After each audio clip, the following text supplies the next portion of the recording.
In this video I'm going to show you how to use a multimeter to test for the flashing 40 symbol on the front of your Betacom glow-worm Betacom boiler.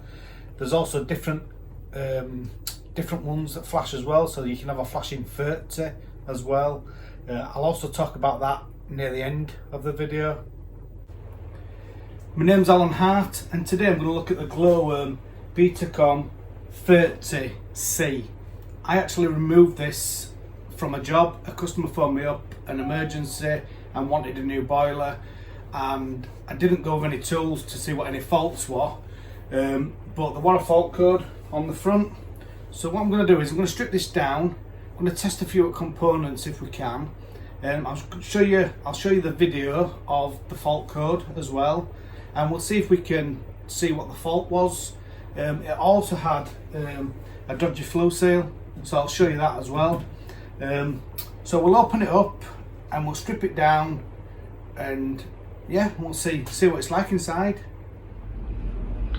I'll just show you the clip of the fault to start with.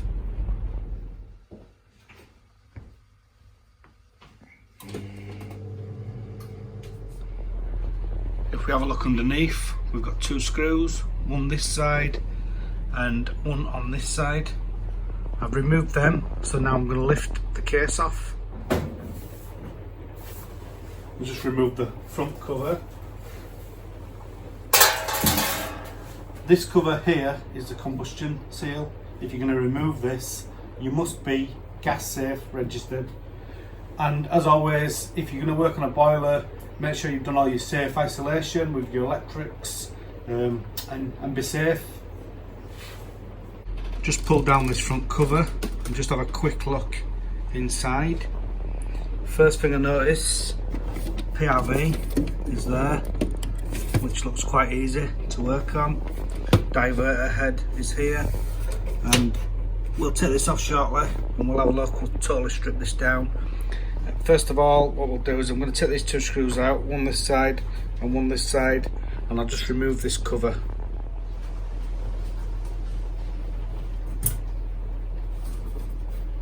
This is the first time I've looked inside here.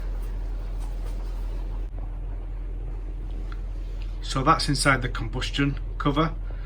We'll also strip all this down and we'll take the side panels off. These side panels just come off, so you'll be able to get into where you're working, obviously if it's not in a cupboard. I'm just going to show you the clip of the flow seal, because it was damaged, so I'll just show you that now. Just removing flow hood off the top, and that seal's gone on this. That could have been one of the issues the customer were having. It's all brittle as out, it's just falling to bits. That's the flow seal on top of boiler. Both the side panels come off on this, nice and easy. So for us working on it today, it's definitely a lot better.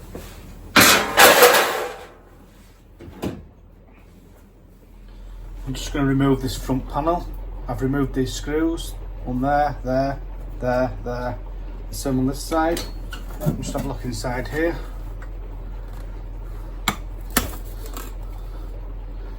Just a little crack in there. It's quite an old boiler, so you wouldn't expect it to be like brand new. We had a flashing, should I say, 40 on the front display on this. So the first thing to suspect, or the first thing I would check, is the thermistors, because they're very easy to check. I've just got let me just have a look in. I've just got a little booklet. I'll just go see if I've got something that tells you what the readings should be, or roughly what the readings should be. So I'll just get that now. This is actually a Baxi one. You could phone the manufacturers, so you could phone Glow-worm, and they are very helpful, and they will tell you what your thermistor should be at the temperature of the room or whatever. So what we'll do now, we'll use the multimeter and we'll check the thermistors. First of all, I've set my multimeter to ohms on there. It's a little bit awkward to see on it, but there. And then I'm going to just test this thermistor here to start with. So when we test that, we can see that we've got a reading and it's 15k ohms. So I would say that that is about right. But what we'll do, just to check it, I'll just take this off.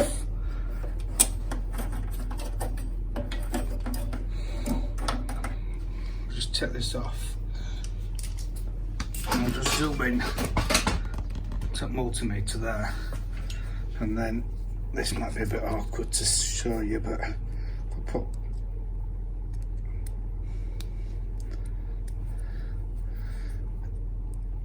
just put my finger on it now, which is giving it temperature, and then we can see the multimeter is moving. So that's a good indication that that's working. But then we could refer to the book as well to see what readings that is and at what temperatures, so we could measure temperature on there. So I think that thermistor on there, I think that's working. So now what we'll do, we'll check the domestic hot water thermistor as well. The domestic hot water thermistor on this one is down there, which is a little bit more awkward to get into. So I think for the purpose of this video, I'm going to unscrew that out and then we'll test it out on desk, and it'll just be easier for me to show you. So just to bear in mind, this would be a wet pocket, so you need to make sure you drain the boiler down. So what we'll do now, we'll test these pins and we'll see what readings we get on this thermistor. So this is the one out of the glowworm. So just check this one.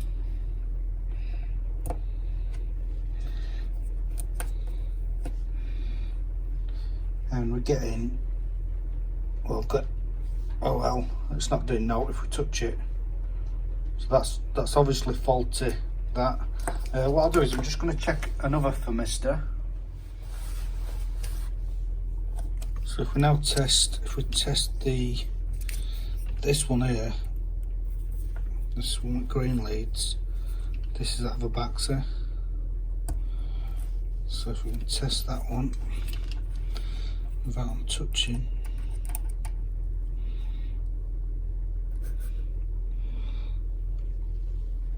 $17. If we just touch end of that, so we're heating it up and the numbers are going down, so there's a good chance that that's working. But again, we would check the temperature on the end of the thermistor and see what his readings are. So I'll just get that booklet again. So if we have a look at the booklet,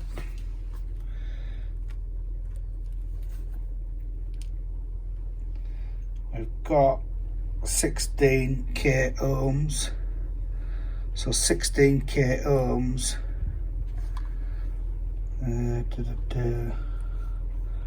would be there. So we're saying it's around 15 degrees in here at the moment. I'll just go and have a look on thermostat and we'll see what it says in this room. We can actually see it's 14 degrees, so we know that thermistor's working okay. So by testing it with a multimeter, we found out that it was the domestic hot water thermistor that was faulty on this boiler. There were also other issues with this. Obviously flue seal was damaged as well. So what I'll do is I'll strip rest of this down. Well, I've got it in pieces like this, so I might as well strip it all down and I'll show you all different pieces and all components. If you had a flashing 30 symbol on the front of the boiler, then it could be this one here. So you'd have to get a new one of these thermistors, these strap-on ones. So that's for a flashing 30 on the front of the boiler. I'm just going to remove the diverter head on this. input clip off there. That's your diverter head. And that's your diverter valve just behind it, which is plastic on this. I'll just get a spanner and we'll take that out and we'll have a look at it.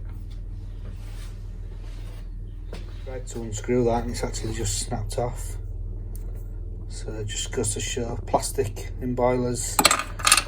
I don't like plastic in boilers. I think once they start to get to an age, they become brittle, or they leak, or they just cause a lot of problems. Look in the back of here, at the very back there,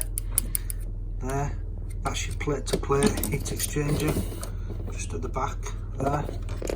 This one here, this is the gas valve, and then you've got your pump on here, and this is a 1565 Grundfos pump.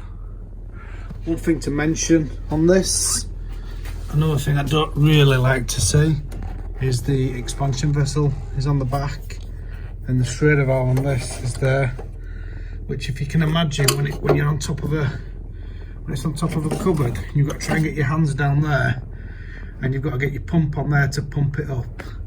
It's not the easiest boiler to work on. That was just a little bit of multimeter and fault finding on a glowworm Betacom. Yeah, I hope you found that of some use, and if you like my videos, please click up here somewhere and subscribe. I'll also add some other videos around bottom side here as well. Thank you, thanks for watching.